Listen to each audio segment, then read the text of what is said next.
Shalom saudara yang dikasihi Tuhan, selamat pagi.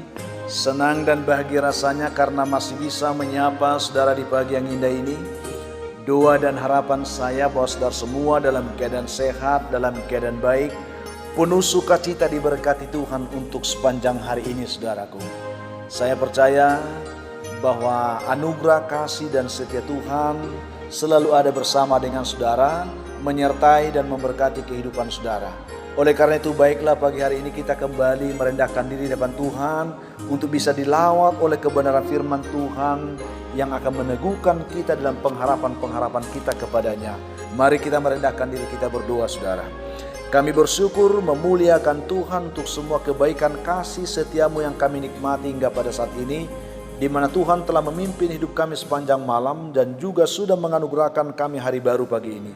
Berkati dan pimpinlah kami oleh Roh Kudus-Mu ya Tuhan, sehingga kami boleh berjalan dalam kemenangan Kristus di sepanjang hari ini.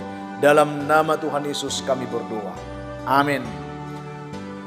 Saudaraku yang dikasihi Tuhan, firman Tuhan yang kembali akan menyapa kita menjadi dasar renungan kita pada pagi hari ini, saya siapkan dari kitab Yeremia pasal 18 ayat 6 bagian B. Demikian bunyi firman Tuhan di sana. Sungguh seperti tanah liat di tangan tukang periuk, demikianlah kamu di tanganku hai kaum Israel. Ini yang akan kita bahas pada pagi hari ini saudara. Saya tidak tahu bagaimana hati saudara memahami kebenaran ini, tetapi ada sesuatu yang ingin saya sampaikan di tengah pergumulan kehidupan yang begitu berat yang terkadang kita hadapi saudara. Sesungguhnya itu diizinkan Tuhan sebagai alat pembentukan Tuhan memurnikan hidup kita. Oleh karena itu kita akan merenungkan kebenaran ini di bawah satu topik, yaitu menjadi bejana kemuliaan. Bejana kemuliaan saudara. Ini penting. Betapa banyak kita merasa hidup kita tidak berharga. Oleh karena mungkin terlalu banyak tekanan hidup yang menerpa. Kita merasa tidak berarti lagi, tidak berguna lagi. Sepertinya kita sudah hancur berantakan dan tidak ada lagi yang kita harapkan. Mari kita belajar saudara tentang pembentukan sebuah bejana kemuliaan ini. Ada sepasang kakek dan nenek, mereka ini sedang pergi berbelanja ke sebuah toko souvenir saudara, untuk mencari hadiah bagi cucu mereka yang sedang berulang tahun.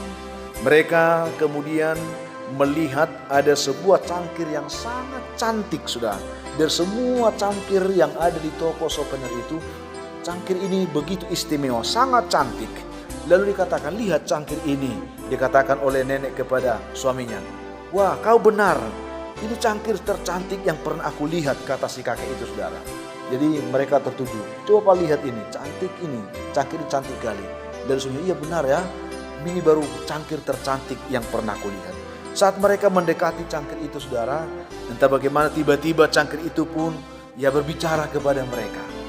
Ini hanya sebuah kisah saudara. Lalu tiba-tiba cangkir itu berbicara, katakan, terima kasih untuk perhatian saudara. Namun perlu saudara ketahui bahwa sesungguhnya aku dulunya itu tidak secantik ini, kata cangkir itu saudara. Sebelum menjadi cangkir yang dikagumi, aku hanyalah seonggok tanah liat yang tidak berguna sebenarnya, yang hanya diinjak-injak orang, yang hanya bisa diinjak tidak berguna seperti itu. Namun suatu hari saudara, ada seorang pengrajin dengan tangannya yang kotor melemparkan aku ke sebuah roda berputar, dia katakan saudara. Lalu kemudian ia memutar-mutar aku hingga aku merasa pusing pada saat itu. Lalu katakan, aduh aku pusing, stop katanya. Aku berteriak tetapi orang itu berkata, oh belum katanya. Padahal aku saat itu sudah merasa pusing, tetapi orang itu katakan itu belum. Ya, lalu ia mulai menyodok, ya karena aku saat itu sudah sangat hancur, sudah lembek, dia sodok, dia tinju, berulang-ulang, dia memukulku supaya aku katanya lembut. Ya. Lalu katakan sakit, aku berteriak rasa kesakitan, tetapi orang itu tidak menghiraukan teriakku katanya. Bahkan lebih buruk lagi, setelah aku dibentuk di roda berputar itu, aku dimasukkan ke tempat perapian yang sangat panas, dia katakan. luar biasa. Aku memang tidak tahu harus berkata apa lagi, karena ketika aku berteriak pun aku tetap tidak dihiraukan. Dia katakan, belum selesai katanya. Akhirnya ia juga mengangkat aku dari perapian itu dan membiarkan aku di tempat yang dingin bermalam-malam. Dingin. Ya, karena apalagi baru keluar dari perapian ke tempat yang dingin, aku merasa bahwa tubuhku ini semua gemetar. Dia katakan, saudara, aku pikir selesailah sudah penderitaanku saat itu. Ternyata belum. Setelah aku didinginkan, aku diberi kepada seorang wanita muda, lalu aku mulai diwarnai, dikatakan. Lalu asap warna itu membuat aku begitu mual. Lalu aku katakan, udah, aku sudah mual, berhenti. Tetapi teriakku itu tidak dihiraukan. Wanita itu terus mengecat aku, dan cat itu membuat aku sepertinya tidak tahan untuk bau yang menyengatkan itu, dia katakan. Tetapi aku terus dibiarkan seperti itu. Sambil menangis aku juga berteriak sekuat tenaga, sudah cukup, tetapi tidak juga dihiraukan. Setelah itu aku dimasukkan kembali ke tempat perapian yang lebih panas dari yang pertama. Lalu aku pikir aku ini sudah hancur, tidak ada lagi artinya, sudah tidak ada yang bisa aku lakukan, aku hanya pasrah, dia katakan, saudara. Lalu setelah aku dimasukkan di tempat panas itu, lalu aku dikeluarkan, lalu setelah itu aku dioles lagi. Lalu setelah dioles aku dicat ulang lagi. Memang pada saat itu aku sudah merasa bahwa ada sesuatu yang lembut yang dioleskan ke tubuhku. Lalu setelah aku dikeringkan kembali, aku melihat ternyata begitu indahnya aku jadinya. Setelah semua proses itu aku lalui, ternyata aku melihat aku bisa menjadi sebuah cangkir yang sangat cantik seperti ini. Akhirnya aku kagum, akhirnya aku berterima kasih, akhirnya aku bersyukur untuk keberadaanku. Walaupun pada awalnya aku menderita, aku rasa sakit, aku tidak mampu, aku tidak kuat. Tetapi karena tangan itu tetap setia membentuk aku, maka sekarang aku menjadi cangkir yang cantik seperti yang kalian lihat di depan mata kalian, dia katakan, saudara. Saudaraku yang dikasihi Tuhan Yesus Kristus, sudah pastilah di dalam kehidupan kita ini, kita pun pernah mengalami pergumulan-pergumulan kehidupan. Kita pernah melalui suatu penderitaan yang membuat kita bertingkah seperti cangkir tadi, saudara. Itu hanya kisah sebenarnya yang bisa membantu kita boleh memahami bahwa setiap kehidupan ini dibentuk Tuhan melalui prosesnya, bukan proses kita, saudara. Itu sebabnya kalau kita baca firman Tuhan dalam Yeremia 18 tadi, dia katakan di situ, saudara, masakan aku tidak dapat bertindak kepada kamu seperti tukang periuk itu, hai kaum Israel. Demikianlah firman Tuhan, sesungguhnya seperti tanah di tangan tukang periuk itu, demikianlah kamu di tanganku, hai kaum Israel. Artinya segala pembentukan yang diizinkan dilakukan Tuhan dalam kehidupan kita, yang mungkin terkadang terasa sakit, terasa menyesakkan, pasti terkadang tidak enak.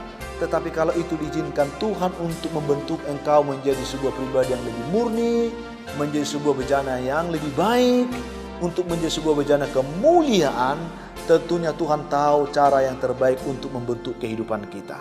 Asal kita mau tetap setia, asal kita mau tetap menyerahkan hidup kita ke tangan Tuhan, Tuhan akan membentuk kita sungguh-sungguh menjadi bejana kemuliaan seperti cangkir yang indah ini, saudara, yang tidak pernah diharapkan dia seperti itu, karena disadar bahwa dia hanya seonggok tanah liat yang tidak berguna.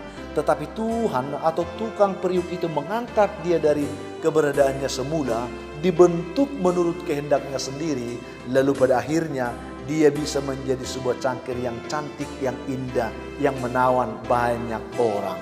Saya rasa seperti itulah yang kita harapkan di dalam kehidupan ini, saudara. Kalaupun saudara saat ini sedang mengalami pergumulan berat, sedang mengalami penderitaan yang menyesakkan, saudara harus sadar, saya yakin saudara, semua itu diizinkan Tuhan untuk membentuk kehidupan saudara, untuk membentuk pribadi saudara menjadi pribadi yang unggul, pribadi yang sungguh-sungguh berkualitas, pribadi yang sungguh-sungguh bisa menjadi bejana kemuliaan di tangan Tuhan, yang menyenangkan hati Tuhan tentunya saudara. Sebab ketika bejana itu telah terbentuk menjadi bejana yang bagus, yang cantik, dia tidak akan mungkin lagi ditempatkan di tempat sembarangan. Dia tidak akan mungkin lagi ditempatkan di tempat yang kotor. Tempatnya di tempat yang terhormat. Tempatnya di tempat yang betul-betul bisa membanggakan banyak orang. Itu yang kita harapkan dalam hidup ini. Jadi kalaupun kita sedang diizinkan Tuhan dibentuk melalui proses-proses kehidupan ini, biarlah itu menjadi sebuah pembentukan hidup kita untuk menjadi sebuah kemuliaan bagi Tuhan. Bejana kemuliaan bagi Tuhan. Sebagai orang percaya, yang harus kita lakukan adalah mempasrahkan seluruh kehidupan kita seutuhnya kepada Tuhan dan menerima semua yang terjadi itu dengan penuh sukacita iman.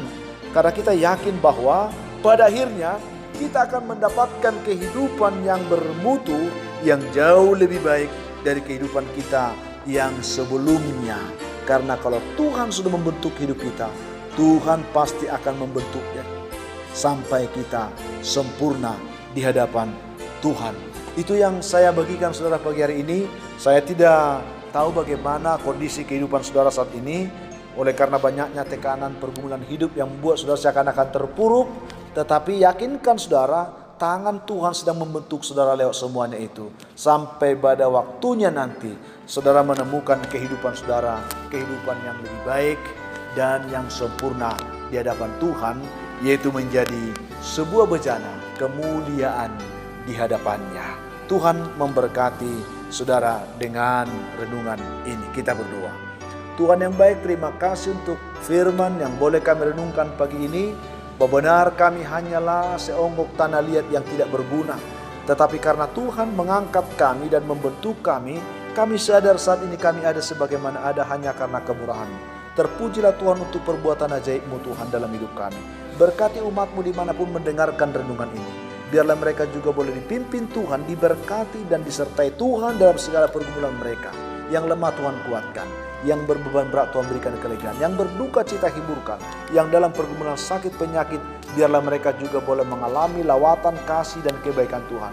Biarlah proses sakit penyakit itu juga diizinkan Tuhan sebagai pembentukan, pemurnian kehidupan mereka menjadi bejana kemuliaan di hadapan Tuhan. Yang mengharapkan pekerjaan, biarlah mereka juga boleh ditolong Tuhan hari ini. Juga anak-anak-Mu Tuhan yang bergumul untuk mendapatkan jodoh, biarlah mereka juga menemukan jodohnya.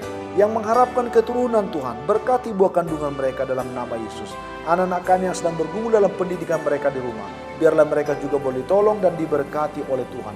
Masih banyak umat-Mu yang hari ini, yang saat ini sedang bergumul, dan ketika mereka mendengarkan doa ini, hamba doakan mereka, biarlah mereka juga boleh diberkati Tuhan dalam nama Yesus. Amin.